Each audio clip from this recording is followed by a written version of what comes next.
Welcome to Breaking Ties, Destination Divorce. This is your go-to source for practical advice and support while you go through the divorce process. Join us each weekday for a quick chat where we'll cover a variety of topics such as child custody, property division, and self-care. Together, we'll explore emotional, financial, and legal aspects of divorce and help you find the best path forward for you and your family. Here's your host and Certified Divorce Financial Analyst professional, Mike Fulkerson.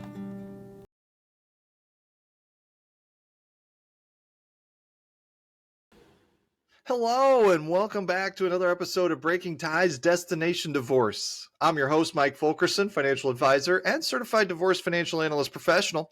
And today's topic is for those who might be feeling frustrated after a judge's decision. And we're going to look at, can you appeal a divorce settlement?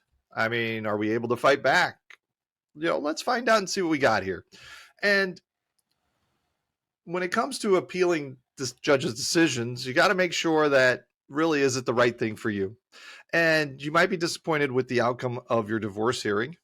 While emotions, really run high, appealing a judge's decision is a serious undertaking. It's not a chance to simply re-argue your case. There are really strict guidelines and success is not guaranteed. And we want to look at next steps, which is really, when does an appeal make sense? And it might be a legitimate option. There's no telling, but here are some limited scenarios. First, procedural errors. Did the judge make a mistake following legal procedures? Did they exclude crucial evidence? These potential errors could be grounds for an appeal. There's also misapplication of the law. Did the judge misinterpret a law that directly affects your case? An appeal could be warranted if the law was applied incorrectly. Now, it's important to understand that, unhappy with the final settlement, especially regarding finances or child custody, isn't enough to win an appeal. Judges have discretion in these areas, and appellate courts typically defer to their judgment. So it's a very small margin that you could get that changed. And when we go through the appeal process, it's pretty much a pretty steep climb because, appealing is complex and it's also expensive. So you'll want to find a qualified divorce attorney experienced in those divorce appeals and be prepared for significant legal fees and a lengthy wait for a decision. So what are some alternatives? Well, there might be better options than a full-blown appeal. First, you could consider mediation. A neutral third party can help you and your ex-spouse reach a compromise on contested issues. And then there's also negotiation. Is there room to negotiate with your ex? While emotions might be raw, sometimes a fresh perspective and open communication can lead to a mutually agreeable solution. Now, when we look at this, seeking legal counsel is critical. I mean, before you embark on the appeal path, consult with a divorce attorney specializing in divorce appeals. They can assess your case, determine if you have legitimate grounds for an appeal, and advise you on the best course of action, considering the costs and potential outcomes. So there's a lot that goes into actually appealing a judge's decision. Now, there is also hope. Even if an appeal isn't the right move right now for you, have a little hope. Divorce can be a challenging journey, but with the right support system and legal guidance, you can find a path forward. Appealing a judge's decision during a divorce is complex. You got to carefully weigh the costs and potential outcomes before proceeding. Remember, legal guidance is essential in navigating this intricate process because you don't want to make any mistakes along the way. I want to thank you for joining me on this episode of Breaking Ties, Destination Divorce. Should you have any questions, let me know. And divorce is not the end of your story. It is the start of your next great chapter. Until next time, take care.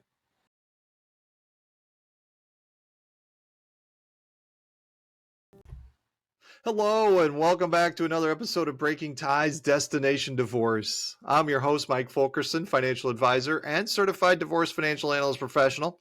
And today's topic is close to every parent's heart, and that is how often to check in on your children's emotional well-being while you're getting a divorce. Divorce can be confusing and scary at times for kids, so really open communication and regular check-ins are important. So let's look at how to find the right balance. And we got to start with there's no one size fits all answer for working with your children and understanding your kids and stuff. I mean, the ideal frequency of check-ins depends really on several factors, and that includes your child's ages, personalities, and how they're coping with the situation itself. Younger children may need more frequent support. I mean, but also shorter check-ins. I mean, simple questions like, how are you feeling today? Or is there anything you'd like to talk about? Could open the doors for conversation. I mean, the goal here is to let your kids express themselves. Now, teens, on the other hand, might be different than younger children. I mean, as we know, teens really crave their space, but the reality is they also still need support. And they could also use that reassurance as well. So you're going to want to look for, say, natural opportunities to connect, maybe during a car ride or while cooking dinner. And be patient here because they may not open up readily, but knowing you're available is actually important to them. And at some point, there's a good chance they will come around and start sharing information with you so you can get a feel for how they're doing. Now, beyond the planned check-ins, you really want to create a safe space where kids feel comfortable talking to you anytime. This could be during bedtime stories for younger children or grabbing coffee or ice cream with the teens. We're going to, pay attention during this time to behavioral changes that might indicate your child is struggling. I mean, these could include changes in appetite, sleep pattern, grades at school, social behavior. So if you notice red flags, you probably want to increase your check-ins and then also, consider some professional help. And let's not forget the power of active listening. During the check-ins, practice active listening. I mean, this means putting away the distractions, making eye contact, and truly focusing on what your child is saying. Validate their feelings, even if they differ from yours, and let them know it's okay to feel sad, angry, or confused, or any other emotions that they're currently feeling as they process the divorce. It's really not just about the frequency as well. I mean, a lot of it has to do with the quality of your interactions. Make the check-ins count. Be present, listen actively, and offer reassurance and support. Now, there are support groups for children out there, especially those kids going through a divorce, and they could be incredibly helpful.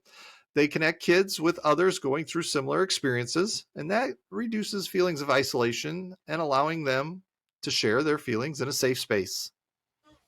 So divorce is a challenging journey for both parents and children. You're not alone.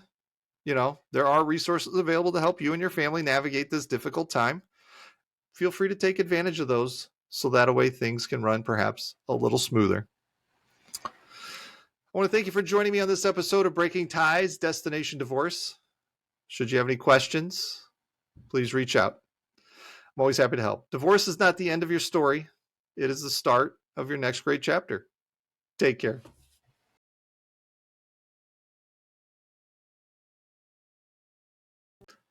Hello, and welcome back to another episode of Breaking Ties, Destination Divorce. I'm your host, Mike Fulkerson, financial advisor and Certified Divorce Financial Analyst professional. Today's topic really tackles a question that pops up frequently during divorce. IRAs and quadros. I mean, that's a lot of alphabet right there.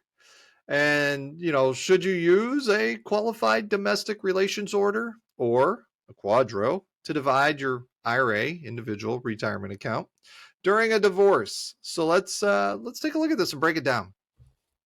So IRAs or individual retirement accounts are popular retirement saving vehicle. I mean, unlike employer-sponsored plans like a 401k, a 403b, 457, IRAs generally don't require a quadro for splitting assets during divorce.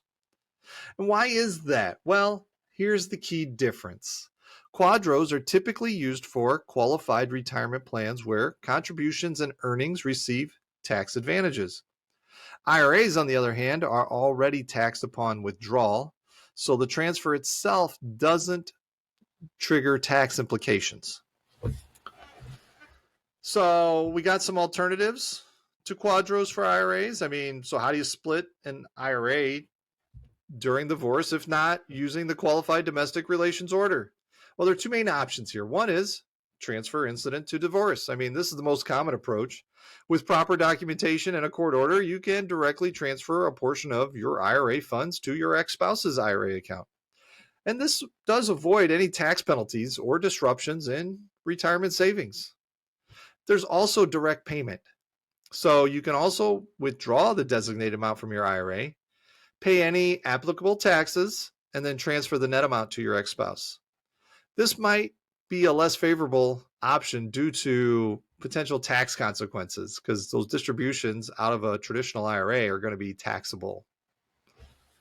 Now, while quadros aren't typically needed for IRAs, navigating the legalities of dividing retirement accounts in a divorce really can get quite complex. So I always suggest you consult with a qualified divorce attorney experienced in handling retirement assets. I mean, you got to make sure everything's fair and safe and you're getting what you need.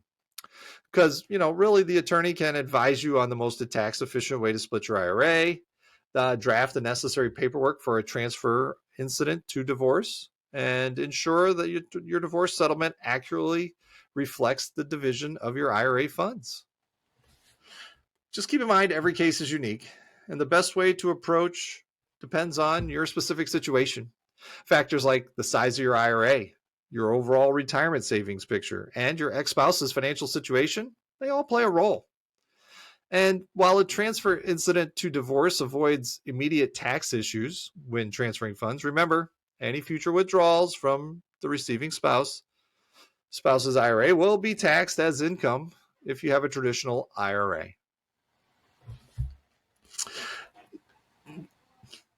Now, while quadros aren't typically needed for IRAs, dividing retirement accounts during divorce requires careful planning. I mean, consult with an attorney. Make sure you get a smooth and tax-efficient process.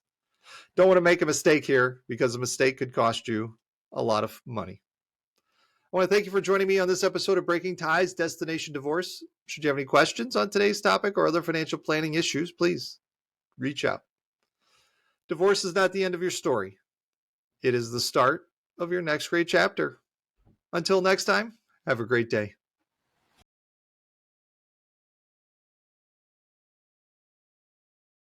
Hi, and welcome back to Breaking Ties, Destination Divorce. I'm your host, Mike Fulkerson, financial advisor and certified divorce financial analyst professional. And on today's episode, we're going to look at a question that many people considering divorce really do ask, and that is, should I represent myself or go pro se? Pro se means representing yourself in court. And while it can save money, it's not always the best option. So we're going to explore the pros and cons to really help you decide if this is a good choice for you. Now, we got to first understand what pro se divorce means. And, really a pro se divorce is one where you handle the entire legal process yourself. You don't even hire an attorney. You file all the paperwork, navigate court appearances, and present your arguments to the judge. So it's got a lot of curb appeal. I mean, the main attraction of pro se divorce is the cost savings. Divorce attorneys can be expensive, and representing yourself eliminates those fees. But is it right for you? So before diving in here, let's consider the drawbacks. One is just straight up legal complexity. I mean, divorce involves complex laws and procedures. Mistakes can have serious consequences. And, it really can impact your finances. It could impact child custody arrangements. It could impact your future long term. Then there's also the emotional toll. So I don't have to tell you that divorce is emotionally draining. I mean, we know that it is. Representing yourself, though, adds stress, requiring you to navigate legal complexities while managing your emotions. And then you got the knowledge gap. divorce attorneys understand the legal nuances, of divorce settlements, child support calculations, and property division. So without that expertise, you might miss out on crucial details or fail to protect your rights. Now, there are scenarios where it might be an option. And one, you have a simple, uncontested divorce. If you and your spouse agree on all issues, including child custody and property division, a pro se divorce might actually be feasible. And another scenario would be limited assets and no children. If you have few assets to divide and there's no children involved, the process might be simpler to manage yourself. But we got to remember that even a seemingly straightforward case does have unexpected complications from time to time. Consulting with an attorney, even for a limited consultation, could help you assess the risks and benefits before going pro se. Now, we got some alternatives, though, to just full representation. So there are some options between going fully pro se and hiring a full service attorney. And one is limited scope representation. So an attorney can guide you through specific aspects of the divorce, like drafting initial paperwork or preparing for mediation. There's also online legal services. Some of the online platforms offer document preparation and legal guidance at a lower cost than, say, traditional attorneys. Ultimately, the decision is yours. I mean, the choice to go pro se is really personal. And if you carefully weigh the potential cost savings against the risks involved, it may work for you. And I always recommend that before making any decision like this, though, you probably should schedule some kind of consultation with a qualified divorce attorney. They can address your specific situation, discuss the pros and cons of a pro se divorce with you, and guide you towards the best path for your unique circumstances. Yes, pro se divorces can save you money, but navigating the legal complexities alone can be risky. I want to thank you for joining me on this episode of Breaking Ties Destination Divorce. Should you have any questions, reach out and ask. Divorce is not the end of your story. It is the start of your next great chapter. All the best.